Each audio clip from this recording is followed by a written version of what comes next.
ನನ್ನ ಆರಾಧ್ಯ ದೇವನಾದ ಕೂಡಲ ಸಂಗಮನಾಥನನ್ನು ಏನೋ ಒಂದು ಮಂದಿರದಲ್ಲಿ ಸ್ಮರಿಸಿಕೊಂಡು ಚಿತ್ತರಿಗೆಯ ಚಿಜ್ಯೋತಿ ಪರಮ ಪೂಜ್ಯ ಲಿಂಗೈಕ್ಯ ವಿಜಯಮಾಂತಪ್ಪಗಳನ್ನು ಹಜರತ್ ಸಯ್ಯದ್ ಶಾ ಮುರ್ತುಜಾ ಖಾದ್ರಿ ಪೂಜ್ಯರನ್ನು ಕೂಡ ಏನೋ ಮಂದಿರದಲ್ಲಿ ಸ್ಮರಿಸಿಕೊಳ್ತಾ ಇವತ್ತು ಏನು ಮಾತಾಡ್ಬೇಕು ಅನ್ನೋದು ಗೊತ್ತಾಗೋದು ನನಗೆ. ಇಷ್ಟೊತ್ತು ನೀವು ಬಂದು ಇಲ್ಲಿ ಎಲ್ಲರೂ ಹಾಡು ಶಾಲಾ ನಾನು ಬೇಡ ಅಂತ ಹೇಳಿದ್ರು ತಂದಿರಿ, ಇಲ್ಲಿ ಯಾಕಂದ್ರೆ ಬೆಂಗಳೂರಿಗೆ ಬಂದಿರಿ ತಂದಿರಿ. ಊರಿಗೆ ಹೋದ್ಮೇಲೆ ದಯವಿಟ್ಟು ತರಬೇಡ್ರಿ, ಕೈ ಮುಗಿತೀನಿ ಎಲ್ಲರಿಗೂ. ಯಾರಿಗೂ ಹೇಳಬೇಡ್ರಿ, ತರಂತರೂ ಹೇಳಬೇಡ್ರಿ, ಏನೂ ಬೇಡ. ನೀವು ನಿಮ್ಮ ಆಶೀರ್ವಾದ, ನಿಮ್ಮ ಹಾರೈಕೆ, ಇವತ್ತೇನು ನನ್ನ ಶಾಸಕನ ಮಾಡಿ ಮಂತ್ರಿ ಆಗಬೇಕು ಅಂಥೇಳಿ ಪಟ್ಟು ಹಿಡಿದು ಈ ರಾಜ್ಯದಲ್ಲಿ ಯಾವುದಾದ್ರೂ ಒಂದು ಮತಕ್ಷೇತ್ರಕ್ಕೆ ಮಂತ್ರಿ ಆಗಲೇಬೇಕು ಜಿಲ್ಲೆಗೆ ಅಂತ ಹೋರಾಟವನ್ನು ಮಾಡಿದವರು ಇದ್ರೆ ಅದು ಒಂದು ಮತಕ್ಷೇತ್ರದವರು ಅನ್ನೋ ಮಾತನ್ನು ನಿಮಗೆ ನಾನು ಎಷ್ಟು ಕೃತಜ್ಞತೆಗಳನ್ನು ಧನ್ಯವಾದಗಳು ಕಡಿಮೆ. ಈ ಉಸಿರಿರುವವರೆಗೆ ನಿಮ್ಮ ಕೃತಜ್ಞತೆ ಧನ್ಯವಾದಗಳು ನನ್ನ ಇದ್ದೇ ಇರುತ್ತೆ, ನಿಮ್ಮ ಜೊತೆಗೆ ನಾನಿದ್ದೀನಿ. ಮತ್ತು ವಿಶೇಷವಾಗಿ ನಮ್ಮ ಬಾಗಲಕೋಟೆ ಜಿಲ್ಲೆಯಿಂದ ಕೂಡ ಭಾಳಷ್ಟು ನಮ್ಮ ಚಂದ್ರಶೇಖರ್ ರಾಠೋಡ್ ಆಗಿರ್ಬೋದು, ಸಂತೋಷ್ ವಕ್ರಾಣಿಯವರು ಆಗಿರ್ಬೋದು, ನಮ್ಮ ವಕೀಲರಾದಂಥ ನಮ್ಮ ರಾಠೋಡ್ ಅವರು, ನಮ್ಮ ಈ ಬದ್ನೂರವರು, ನಮ್ಮ ಮಲ್ಲಣ್ಣ ಎಲಿಗಾರವರು, ಅನೇಕ ಜನ ಬದಾಮಿಂತ್ರ ಬೇರೆ ಬೇರೆ ಕ್ಷೇತ್ರದಿಂದ ಕೂಡ ಭಾಳಷ್ಟು ಜನ ಏನು ತಾವು ಒತ್ತಡವನ್ನು ಸರ್ಕಾರದ ಮೇಲೆ ಇವತ್ತು ಹೇರಿದ್ರಿಂದನೇ ಇವತ್ತು ಈ ಮಂತ್ರಿ ಸ್ಥಾನ ಸಿಕ್ಕೈತಿ ಅನ್ನೋ ಮಾತನ್ನು ಭಾಳ ಸ್ಪಷ್ಟವಾಗಿ ಹೇಳ್ತೀನಿ. ನಂದು ಪ್ರಯತ್ನ, ನನ್ನ ಕುಟುಂಬದ ಪ್ರಯತ್ನ ಬೇರೆ, ಆದರೆ ಜನರ ಪ್ರಯತ್ನ, ಜನರ ಒಂದು ಮನುಷ್ಯನಾಗಿ ನಾನು ಇವತ್ತು ಗುರುತಿಸ್ಕೊಂಡಂಥವು ಆ ಜನರಿಂದ ಬಂದಂಥವು ಮಂತ್ರಿ ಆದವ ಅಂದ್ರೆ ನಾನು ವಿಜಯಾನಂದ ಕಾಶ್ಯಪ್ನವರಂತ. ಅದಕ್ಕೆ ನಾನು ವಿಶೇಷವಾದ ಕೃತಜ್ಞತೆಗಳನ್ನು ಧನ್ಯವಾದಗಳನ್ನು ತಮಗೆಲ್ಲ ಅರ್ಪಿಸುತ್ತಾ ನಮ್ಮ ವೇದಿಕೆ ಮೇಲೆ ಕೂತಂಥ ನಮ್ಮ ಶಾತನ್ನ ಸುರ್ಪೂರ್ ಅವರು ಮತ್ತು ನಮ್ಮ ಬ್ಲಾಕ್ ಅಧ್ಯಕ್ಷರಾದಂಥ ಅಬ್ದುಲ್ ರಜಾಕ್ ತಟಗಾರ್ ಅವರು, ನಮ್ಮ ದನಿಗಳಾದಂಥ ರಾಜು ಬೋರಾ ಅವರು ಮತ್ತು ನಮ್ಮ ಮಾಜಿ ಪುರಸಭೆಯ ಅಧ್ಯಕ್ಷರು, ಇವತ್ತು ನಮ್ಮ ಕರ್ನಾಟಕ ಪ್ರದೇಶ ಕಾಂಗ್ರೆಸ್ ಸಮಿತಿಯ ನೇಕಾರ ಅಧ್ಯಕ್ಷರಾದಂಥ ಸನ್ಮಾನ್ಯ ವೆಂಕಟೇಶ್ ಸಾಕಾ ಅವರು ಮತ್ತು ನಮ್ಮ ಜಿಲ್ಲಾ ಪ್ರಧಾನ ಕಾರ್ಯದರ್ಶಿ ಅಂತ ಶರಣಪ್ಪ ಅಮ್ದಾಳನ್ನವರು ಇರ್ಬೋದು, ಮತ್ತು ನಮ್ಮ ಇನ್ನೋರ್ವ ಆತ್ಮೀಯ ಸ್ನೇಹಿತರು. ಇತ್ತೀಚೆಗೆ ಸ್ನೇಹ ಹೆಂಗೆ ಇರ್ತಂದ್ರೆ ಸ್ನೇಹ ಜೀವ ಕುಡಿದು ಒಂದು ತಿಂಗಳ ಹಿಂದೆ MLA ಇದ್ದ, ಇವತ್ತು ಮಂತ್ರಿ ಜೊತೆಗೆ ಅದಾರ ಅವರು. ಅಷ್ಟೇ ಇದು ಭಾಗ್ಯ. ಆ ಭಾಗ್ಯಕ್ಕೆ ಇವತ್ತು ಇವ್ರದ್ದು ಒಂದು ನನ್ನ ಜೊತೆಗೆ ನಿಂತು ಇವತ್ತವರೆಗೂ ಗಟ್ಟಿಯಾಗಿ ನಾನು ಎಷ್ಟು ಪ್ರಯತ್ನ ಮಾಡಿನ ಬಿಟ್ಟಿನೂ ಗೊತ್ತಿಲ್ಲ. ಅದು ನಮ್ಮ ಸೋಮಣ್ಣ ಗಣಾಚಾರ್ಯ ಅವರು ನನಗಿಂತ ಹೆಚ್ಚು ಪ್ರಯತ್ನವನ್ನು ಮಾಡಿ ಮಂತ್ರಿ ಆಗಬೇಕಂತೇಳಿ ಗಟ್ಟಿ ಹಿಡಿದಂಥ ಮನುಷ್ಯ ನನ್ನ ಸೋದರಾದಂಥ ಸೋಮನಾಥ ಗಣಾಚಾರ್ಯ ಅವರು ಅನ್ನೋ ಮಾತನ್ನು ಹೇಳ್ತೀನಿ. ಮತ್ತು ನಮ್ಮ ಬಾಹುದ್ದೀನ್ ಕಾಜಿ ಸಾಹೇಬರಿದ್ದಾರೆ, ನಮ್ಮ ಮಲ್ಲಣ್ಣ ಎಲಿಗಾರ್ ಇದ್ದಾರೆ, ನಮ್ಮ ಮಾಜಿ ಜಿಲ್ಲಾ ಪಂಚಾಯತ್ ಸದಸ್ಯ ಅಂತ ಬಸವರಾಜ್ ಗದ್ದಿಯವರು ಕೂಡ ಬಂದಿದ್ದಾರೆ. ಶಾಂತನ ಸಿರ್ಪುರ್ ಅವ್ರು ಫಸ್ಟ್ ಹೇಳಿ, ಶರಣಪ್ಪನವ್ರದ್ದು ಹೇಳಿದೆ, ನೀವು ಕೇಳಿಸ್ಕೊಳ್ಳೋಲ್ಲ, ನಿಮ್ಮ ಲಕ್ಷ್ಯ ಬೇರೆ ಹೋಗಿರ್ತಾವೆ, ನಾನು ತಪ್ಪಾಗಿಲ್ಲ. ಅದಕ್ಕೆ ಹೇಳಿದ್ರೆ ನಮ್ಮ ಮುಖ್ಯಮಂತ್ರಿಗಳು ಏನು ಹೇಳಿದ್ರೆ ಗೊತ್ತಾ, ಪ್ರಯತ್ನ ವಿಫಲ ಆಗ್ಬೋದು, ಪ್ರಾರ್ಥನೆ ವಿಫಲ ಆಗೋದಿಲ್ಲ ಎಂದೆಂದು ಅನ್ನೋ ಮಾತನ್ನು ಹೇಳಿದರು. ಆ ಪ್ರಾರ್ಥನೆಯಿಂದ ನಾನು ನಡೆದಿದ್ದೀನಿ. ಇವತ್ತು ನಿಮ್ಗೊಂದು ಸತ್ಯ ಹೇಳಬೇಕಂದ್ರೆ ಈ ವೇದಿಕೆ ಮ್ಯಾಗ ಇವತ್ತು ಏನಾದರೂ ಭಾಳ ಮಂದಿ ಸಹಜವಾಗಿ ಅವ ಏನಕ್ಕನ ಅನ್ನೋರು ಇದ್ರು, ಇಲ್ಲಿ ಮಗ್ಳೇ ಇದ್ದರು, ಭಾಳ ಮಂದಿ ಇರ್ತಾರೆ, ಮಗ್ಳ ಕಾಯೆ ಬಗಲ್ಮೆ ಅಂತಾರೆ ಇರ್ತಾರೆ. ಆಮೇಲೆ ಭಾಳ ಮಂದಿ ನಾನು ಆಗ್ಬಾರ್ದು ಅಂತೂ TV ಒಳಗೆ, ಫೇಸ್ಬುಕ್ಕು, ಇನ್ಸ್ಟಾಗ್ರಾಮು, ವಾಟ್ಸಪ್ಪು ಹೊಯ್ಕೊಂಡಿದ್ದೆ. ಅಲ್ಲೇ ನಿಮ್ಗೆ ನೆನಪೈತು ಇಲ್ಲೋ, ಕೊಲ್ಲೂರು 3 ಜನ ಇದ್ರು ಕಾಯ ಹೋಗಲ್ಲ ಅಂತೇಳಿ. ಆ ಕಾಯ ಬೇಕಾದ್ರೆ ನಾನು ಯಾವಾಗೂ ಬರ್ತದಿಲ್ಲ ಅನ್ಸೋದಿಲ್ಲ. ಇದು ಮಾತಾಡ್ತಾರೆ ಭಾಳ ಮಂದಿ ಹೇಳಿದ್ರು ಮಂತ್ರಿ ಆದ್ರೆ ಹಂಗಾಗ್ಬಿಡುತ್ತಂತಂದ್ರೆ ಮಂದಿ ಜನ ನನಗೆ ಗೆಲ್ಸಿದ್ರು, ಹುಚ್ಚಂತ ಗೆಲ್ಸಿದ್ರು, ಶನೆ ಅಂತ ಗೆಲ್ಸಿದ್ರು, ದಡ್ಡ ಅಂತ ಗೆಲ್ಸಿದ್ರು.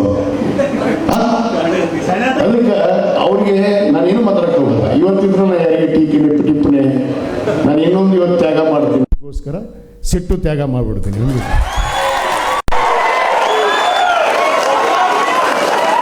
ಯಾಕಂದ್ರೆ ನೀವು ಒಂದು ದೊಡ್ಡ ಅವಕಾಶ ಕೊಟ್ಟರೆ, ಈ ಅವಕಾಶಕ್ಕೆ ಅರಣ್ಯಾಗಿ ನಡೆದುಕೊಂಡ್ರೆ ನೀವು ಒಪ್ಕೋತೀರಿ, ರಾಜ್ಯ ಜನತಾ ಒಪ್ಕೋತಾರ, ಮುಖ್ಯಮಂತ್ರಿಗಳು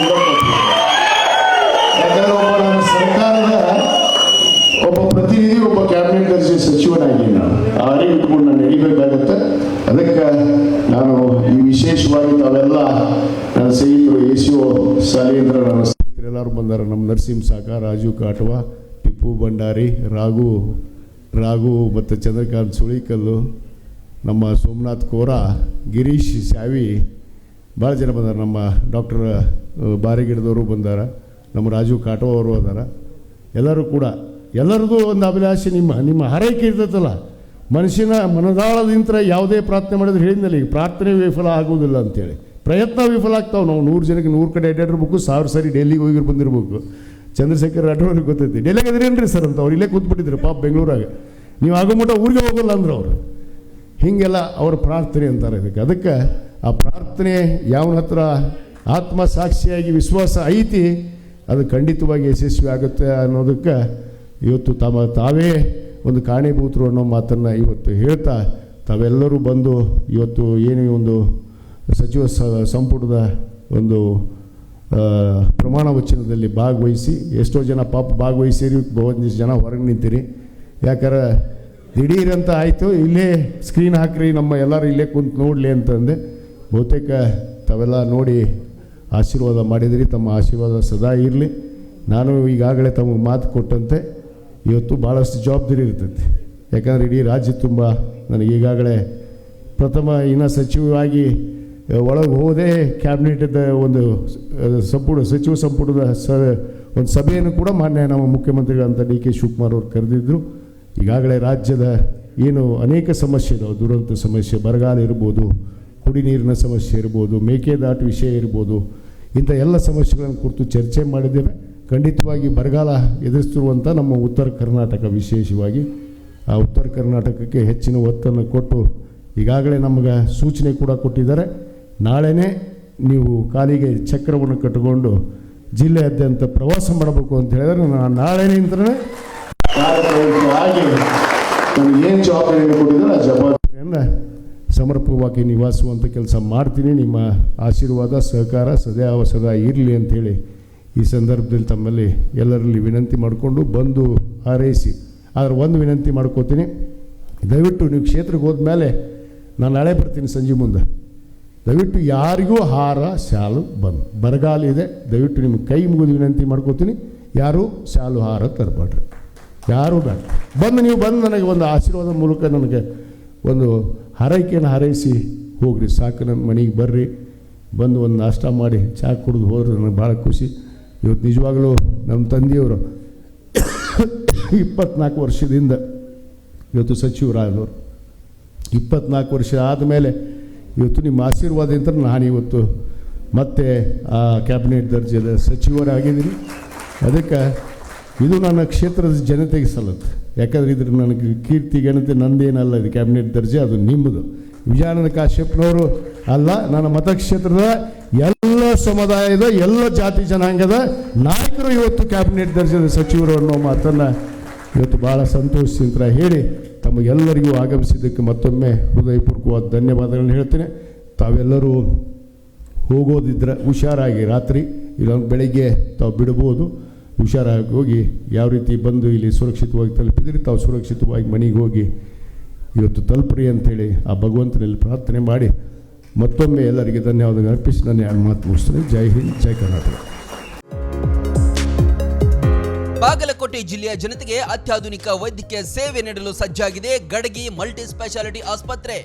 ಇಲ್ಲಿ ಶಸ್ತ್ರಚಿಕಿತ್ಸೆ, ಅಸ್ಥಿ ಚಿಕಿತ್ಸೆ, ಚರ್ಮರೋಗ, ಸ್ತ್ರೀರೋಗ ಮತ್ತು ಪ್ರಸೂತಿ, ನೇತ್ರ ಚಿಕಿತ್ಸೆ, ದಂತ ಚಿಕಿತ್ಸೆ, ಮೂತ್ರರೋಗ ಹಾಗೂ ಮಕ್ಕಳ ವೈದ್ಯಕೀಯ ವಿಭಾಗಗಳ ಸೇವೆ ಲಭ್ಯ. ಅತ್ಯಾಧುನಿಕ ಸಿಆರ್ಎಂ ಸೌಲಭ್ಯದ ಆಪರೇಷನ್ ಥಿಯೇಟರ್, ವೆಂಟಿಲೇಟರ್, ICU, ಪ್ರಯೋಗಾಲಯ ಮತ್ತು ಔಷಧಾಲಯವು ಒಂದೇ ಸೂರಿನಡಿ ಸಿಗುತ್ತೆ. ಅಲ್ಟ್ರಾಸೋನೋಗ್ರಫಿ ಸೇವೆ ಜೊತೆಗೆ ಲೀನಿಯರ್, ಕಾರ್ಡಿಯಾಕ್, TVS ಮತ್ತು ಕಾನ್ವೆಕ್ಸ್ ಪ್ರೋಬ್ಸ್ ಮೂಲಕ ನಿಖರ ಪರೀಕ್ಷೆಗಳು ಜೊತೆಗೆ 2D ಎಕೋ, ಹೃದಯ ಪರೀಕ್ಷೆಯ ಸೌಲಭ್ಯವೂ ಇಲ್ಲಿದೆ. ಗುಣಮಟ್ಟದ ಚಿಕಿತ್ಸೆ, ಆಧುನಿಕ ಸೌಲಭ್ಯಗಳನ್ನು ಹೊಂದಿದೆ. ನಿಮ್ಮ ಆರೋಗ್ಯ ನಮ್ಮ ಆದ್ಯತೆ. ಹಿಂದೆ ಭೇಟಿ ನೀಡಿ ಗಡಗಿ ಮಲ್ಟಿ ಸ್ಪೆಷಾಲಿಟಿ ಆಸ್ಪತ್ರೆ.